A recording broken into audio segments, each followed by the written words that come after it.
and good evening, everyone. My name is Ernesto Martinez, and joining me as always is Catherine Cook, and welcome to Cinematic Universe. How are you, Catherine? Good. Yourself? I'm great. Still awake. Got a lot of energy. I've been binge watching a lot of shows. What do we have? Oh, we do have this new movie released by Lionsgate called Sicario, which is the Mexican word for hitman. Starring Emily Blunt, her character is Kate Macer, Benicio del Toro as Alejandro, and Josh Brolin at Matt Graver, your three main leads. And in the supporting cast, you have Victor Garber, John Bernthal, Daniel Kaluuya, Jeffrey Donovan, Raul Trujillo, and Julio Cedillo as our antagonists behind the scenes. Now, Catherine, I just saw your Facebook posts. I'll have you lead this off, and for everybody who's listening, remember I always put a disclaimer at the beginning of my videos. Oftentimes we will get into spoilers, so Catherine, take it away. What do you think of Sicario? Well, I love the opening scene. I'm like, damn, this is going to be an intense movie, and I'm really kicked into high gear for it. But, you know, given the what made Prisoners work so well is that you take a plot that was done to death and you just racks up the intensity with Prisoners, and that was awesome. And so you take a plot like Sicario, which has also been done to death, where you take the rookie from the or the veteran from The Office, who's going to be a rookie in the field, and you expect them to have to play catch up for a little bit. You know, like, what are we doing? This is wrong. But you expect them to get with the program eventually. And that didn't really happen with her. It kept going on, and I was waiting for that moment to happen. But she's, like, green, like, you know, the fresh person to this the entire time. And it just doesn't seem realistic at all that if you're going to require an agent for the reasons they brought her along, that they would want to pick somebody who's, you know, a bit more competent than that.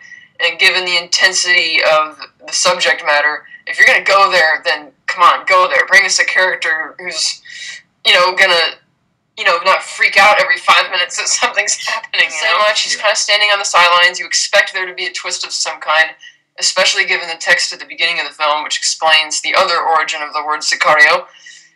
And so it's like you're waiting for something to happen because it's like a slow burn story, but it kind of doesn't. And when it finally does, they kind of exclude your main character from the climax, which on the one hand, it's good for a while, but then it's like, oh, the movie's over. What a surprise.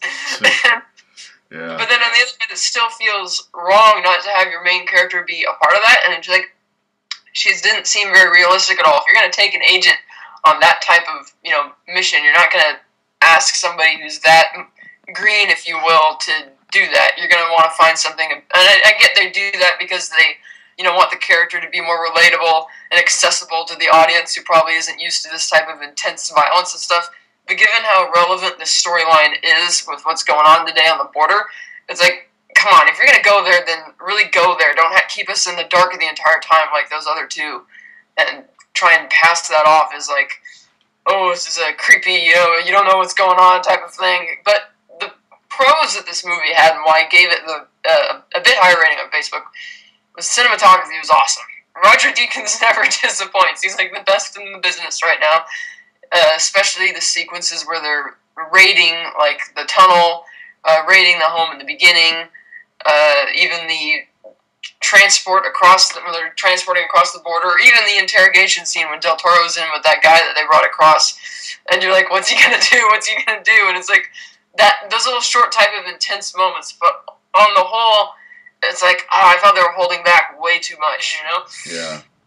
Yeah, well, I can kind of see that argument. Part of this movie is, I mean, for those who, if you're watching or listening to this review, then you know that basically the Department of Justice and Department of Defense are trying to hunt down a very famous and dangerous drug lord cartel in Juarez who, you know, they're trying to start to cause a ruckus. And by that I mean that legally speaking, they're not allowed to do anything that happens in this movie.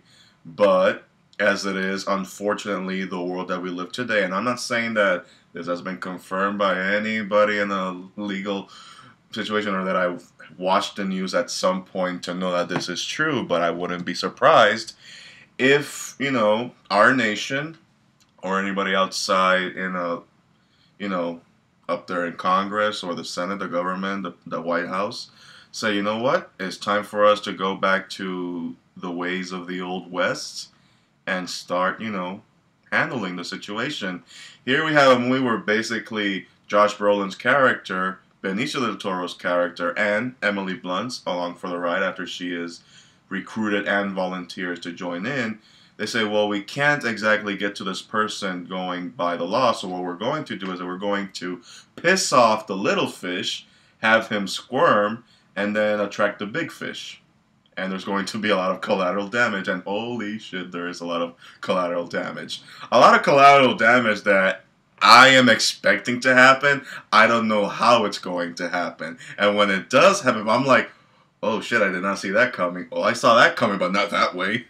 So I can see, like you said earlier, it's, this has been done before, but, let's see what's going to be the new, what's the new route you're going to take in this story. And for the most part, I loved it. I really did. It was very dark. Didn't know how dark it was going to be, especially when you get to the last 10 minutes of the movie. Well, that was the best part of the movie there. Oh, the yeah. Stretch. But it's just like, you know what? I'll say it. This was the Benicio del Toro show. It really was. I mean, it wanted to be. It needed to be even more in the movie. Yeah. But, I'm all about the Blunt, and by that I mean I love Emily Blunt and everything. And initially when you told me, oh yeah, this is a new movie coming out, it's going to star Benicio del Toro, Josh Brolin, and Emily Blunt. And I remember when that article came out, my first comment was, you had me at Emily Blunt and Benicio del Toro. You threw in there Josh Brolin as the cherry on top. I don't think I need any more to sign up for this movie. Then you have Victor Garber, who I didn't even know until I walked into the theater that he was in it. And then you also had Ray Donovan, which I love from his show on USA Network, Burn Notice. So it was a very cool collection of cast. And of course, John Berthal and the role he takes in this movie, which, hey, I liked it for whatever, minuscule it was, because I've yet to be disappointed by anything he does. But yeah, Benicio del Toro, he was amazing. I mean, every time he's on screen, I'm like, that's why you're Benicio del Toro. That's why you have an Oscar, man. That's why I went crazy when you came into the movie theater that one time when I was in 12th grade, my senior year, and we went to see a special screening of Che, and he just walked in there with the movie's producer, and he started talking to our class and the film school of Puerto Rico at the time, and we took a picture of him and we appeared in the newspaper. I unfortunately had to be in the back of every other student, so I had to jump to be in the picture, and one of my friends. And then one of my friends who, God bless him, he's 6'1", but Benicio del Toro was towering a little bit over, and I'm like, God damn it, that is a tall Puerto Rican. Yeah, anything Benicio del Toro does, I'm always there, and of course, Emily Blunt. But yeah, I really love this movie. I mean, obviously, I loved it. I liked it a little bit more than you did, and I kind of see where you're coming from with some of the stuff that kind of underwhelming, I guess. But I like these kinds of movies. I like these crime dramas and everything, and it felt like all the chess pieces were right there for me to, play with. Oh, I love crime dramas and the plot they were going with Del Toro. I just hated how they kept the focus was on Blunt, and then she's not developing the character at all. It's like she's firmly decided she's against this thing from the beginning, and she's against it all the way through. And I think it's from being literally held back by the other members of the team. As you see in the tunnel, to just being, to the point where she has a gun in her face because it's get with the program. Yeah. Not to say that she should get with the program in terms of, signing the contract and saying, okay, we're going to do this. But at the very least, since Del Toro is such an awesome character, give us a supporting cast who is, yes, the cast is awesome in terms of their talent, but write the characters to be that awesome. Yeah. And speaking, now that I think of it, Josh Brolin's character didn't really have an exit in the film. He just kind of, yeah. It just kind of ends. But I love that last stretch fight with Del Toro when he's going up to the house. And the only thing, honestly, which surprised me about the storyline is when he actually killed the wife and kids. Yeah. I knew somebody was going to die, but then as soon as Benicio del Toro started talking about "don't forget about my daughter," and then they start speaking in Spanish, sí, tu hija, pobrecita y toda esa cosa, and I'm just like, oh my god, I know where this is gonna go. The question is the director ballsy enough to keep the camera in place, or is he just going to shy away and not show what's gonna happen later? And thank God he went for it, because it would have been a missed opportunity. Like, you've reached this point. You gotta get something out of it. Because if you were the main character of the movie, one of the cliche things they would have done is just cut to black and have that be the credits. But going forward with that scene and having him actually kill him was great. And, of course, they make the drug lord seem like that much more of an asshole when he says, oh, where do you think we learned it from? How are they any different from us? Yeah. But, and then in the end, when she pulls the gun on him, it's like, okay, is she finally... And then she, ultimately decides not to shoot him. Is it like, okay, is she finally getting it? Or is it just that she can't... Oh, I can't do it, I was trying to gauge what her reasoning for not going through with it was when she... stopped and thought, oh, maybe she's finally crossed it, but crossed over. Like, well, maybe not. Well, she's already damaged right now. So, yeah. She was really not prepared for what she signed up. And Benicio del Toro told her right there in the ending, there are only a few kinds of people in this world, and you have to be a wolf to fight, to survive, and live in this world. And she was not. She was basically... what's the term for dogs who herd the sheep? I can't remember. Shepherd dog. Yeah, something like that. Basically, she was that dog trying to herd the sheep, and Benicio del Toro and the people they're fighting are the wolves. And if you want to fight the wolves, you gotta be a wolf in order to survive it. And if that is how her story ends right there, whether she, accepted it or not, then I guess I hope that sequel does move forward, because we're going to have to continue that plot thread. How's she going to deal with the fact that now she has to hold that weight? Assuming it is a traditional sequel, because they specifically mention that it surrounds the Del Toro character. Whether or not it will be taking place afterwards or continuing with her storyline, I'm not sure. It may even be a prequel. We don't know yet. They just, they say, oh, we've greenlit, another movie, unofficially called Sicario 2 before, because they don't know what the title's going to be yet. Okay. But that it will center around Del Toro's character, and that they already had a very concise idea with what they wanted to do with that character. Okay. All right. Because, you pick up, twice in the movie when they call him, Medellin. Yeah. And she finally asks, what does that mean? And he says, it used to be one group controlled everything, and now, things have gone far, so, but they didn't really develop that, and I liked how when they see it, because they didn't really elaborate much on, they never actually did say what he did to piss off the cartel person to have his wife and daughter killed. They left that a mystery. Well, if they are going to focus on the Del Toro character, it'll probably... they probably will address it, assuming. I don't know. As long as this is not one of those sequels where, well, the original guy can't come back to us, we're going to give it to somebody else, and it'll probably be one of those, direct-to-DVD sequels that just follows in the footsteps of the original, but has nothing to do with the original whatsoever. It just happens to have the original actor and character. I have a feeling that might not be the case with this movie. It seems almost like it's been getting... The reviews across the board are too good, it seems, for them to try and half-ass it. Oh, no, yeah, but it has happened before. That's why I really hope that doesn't happen, because it would be a damn shame.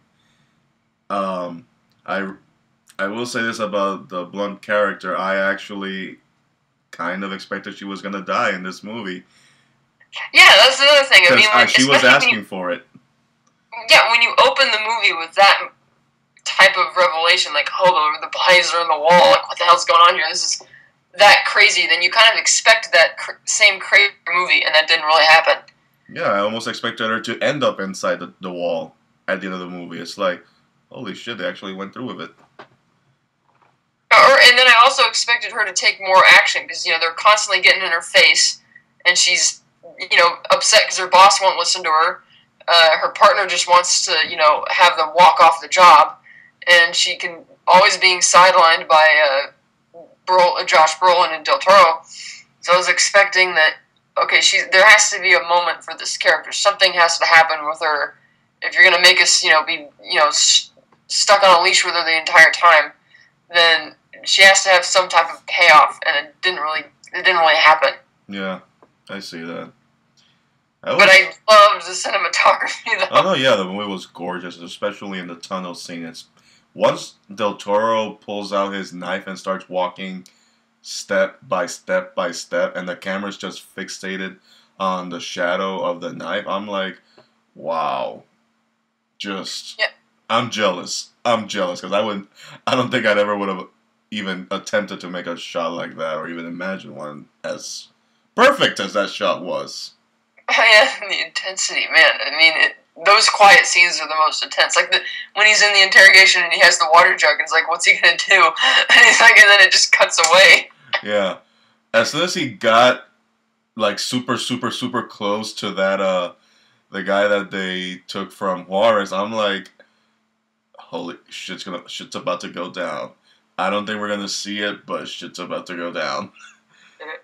And Del Toro, man, again, he's amazing. I was actually kind of expecting him either to be a double agent or to be more of a villain in it, because it's almost like I kind of forgot the other line of text telling you about how the word originated from Jerusalem when they go after the Romans, and it's like, oh, of course that's it. But I kind of forget about it because I get kind of distracted and sucked into the movie, and I was expecting a certain type of twist with the character. And I thought Brolin may have been thinking he was telling the truth when he said, oh, it's about avenging his family, and that maybe we'd find out that, he's something entirely different, Yeah, and that's pretty much it. I mean, he is what he has to be to get the job done. And don't question it, just go with it. It's just like, well, as you see, we have here a dog, and when you tell him to attack somebody, he will, and he'll go for the jugular. And then you ask her, well, what else has he done? Oh, don't ask what else he's done. Just know that when you tell him to bite on command, he's going to go for the jugular. You don't have to know anything else. Just go with it. That's pretty much it. Well, yeah, like when he shoots her, it says, don't point a gun at me again. Yeah, it's just like, yeah, woman, don't point a gun at him again. I was more afraid for her, and I was more rooting for him. My emotions were all over the place, especially in that last act. I'm like, get out of his way. He's doing a job. Another thing that was interesting was the Silvio character, because they start the movie early on where they're at his house with his son. They're getting up in the morning, and you see, okay, he's a cop, but we know of course that he's not an actual cop. And then they come back to him later. They're at the house to talk about what they're gonna do, and yet when you watch it, he seems like such a minor character, like another pawn. And I'm like, I wonder what they were trying to say with the whole. It's like, okay, it's the family thing, but it'd be one thing if they were showing more of that with the drug lord, but for a guy who just kind of, his job is to drive the cop car and get killed. I think, at least the way I saw was that he's basically an example of, well, you remember when they enter Juarez for the first time and all the bodies are hanging right there? I think his character was basically an example of what could be, or how he would end up if he's involved in that kind of business, because once you're involved with the cartel, be it human trafficking or drug trafficking or anything like, they own your ass, period. They own your family. They own the bed you sleep in. They own the brick that stands on your house. They own that. And his story would have ended like all other people in his position in the past, present, and future will end up either dying while on the job as a cop, or dying by being a rat, or dying because they finally caught up to the leader of the cartel and you just got caught in the crossfire and nobody gives a shit about you. And like it is in the Middle East, in Iraq and Afghanistan and God knows where else, Juarez is the same thing. They hear some gunshot, they just keep on doing their business because they know better than to fuck with those people. And that was another thing that I didn't think about was how, they emphasize that really just, gory, visceral violence in the beginning, and you expect it's going to happen with one of your main characters or supporting characters, and it doesn't. Yeah. Well, maybe there was some, like, I guess, studio interference, probably, because it feels like this movie could have gone farther than it, Yeah. You don't open a movie that intense and have it be that, insane, and don't have it pay off. Yeah. I thought it was interesting, though, that to start out with that type of action-packed intensity and then to close the movie in a very quiet, tense scene was really cool, but the stuff in the middle I figured had to be a bit more, like, the beginning of that sequence where they're raiding the tunnel, where it goes back and forth from the green night vision to the white infrared vision to, that shot you were talking about where Del Toro's drawing the knife and you're just hearing the sounds, and I'm like, oh, this is going to be really good, but then it kind of deteriorates into a typical, shootout thing where they quit using that cinematography once the shootout starts. It's like, no, go back to it, that was really cool. Yeah, you kind of reminded me of, as soon as I walked out of the theater, there was this, I guess it was a Mexican family or Mexican American. It could have been either. I didn't really stop to actually study or tell. But they were right there, and the older guy, he said, it could have used a little more action. And I'm like, really? That wasn't enough? Really? That wasn't enough? I mean, I know you're the general audience in this situation, but that wasn't enough?